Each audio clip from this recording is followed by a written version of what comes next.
तो इसलिए आज से उस पर उंगली रखना बंद करेंगे।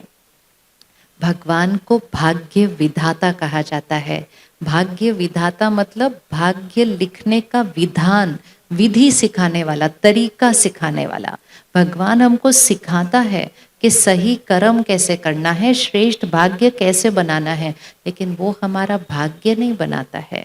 अगर वो हमारा भाग्य बनाए तो सबका भाग्य श्रेष्ठ होगा और सबका भाग्य एक रस श्रेष्ठ होगा।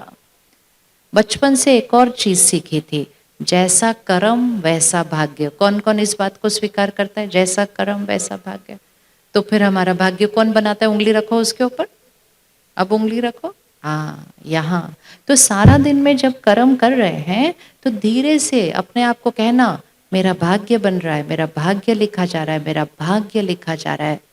परमात्मा कहते हैं आपका कर्म आपकी कलम है, उस कलम से आप खुद अपना भाग्य लिख रहे हैं। इसलिए बचपन से सीखा था, भाग्य की लकीर जितनी लंबी खींचनी चाहो लंबी खींच लो, क्योंकि कलम तो आपके ही हाथ में है। और वो कलम क्या है?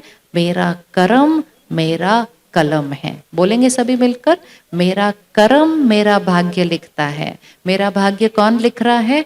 मैं आत्मा खुद लिखती हूँ मेरा भाग्य। तो सारा दिन भाग्य ध्यान से लिखना चाहिए कि नहीं लिखना चाहिए? किसी पे चिल्ला रहे हैं, किसी के बारे में झूठ बोल रहे हैं, किसी के बारे में निंदा कर रहे हैं, किसी की ग्लानि कर रहे हैं, ध्यान रख रहे हैं कि ये कर्म मेरा भाग्य लिखता है। हम कहते हैं वो है ही ऐसा, तो हम ऐसा ही तो बोलेंगे। वो है ऐसा, वो उसका कर्म है, उसका कर्म उसका भाग्य लिखेगा। मैं उसके बारे में ऐसा बोलकर किसका भाग्य बिगाड़ रही हूं? मेरे बोलने से उसका भाग्य नहीं बिगड़ेगा, मेरे बोलने से किसका भाग्य बिगड़ेगा? रखो हाथ उनके ऊपर। मैं उनके बारे में ऐसा बोलूंगी तो किसका भाग्य बिगड़ेगा?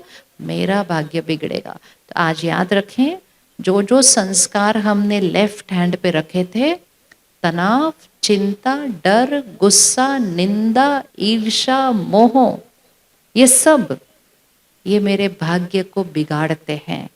और जो हमने राइट हैंड पे रखे थे, सुख, शांति, महिमा, दुआएं, शुभ भावना, सहयोग, ये मेरे भाग्य को श्रेष्ठ बनाते हैं। तो आसान नहीं है कि कौन सी डायरेक्शन से जीना है जीवन, सिर्फ इस साइड से जीना है।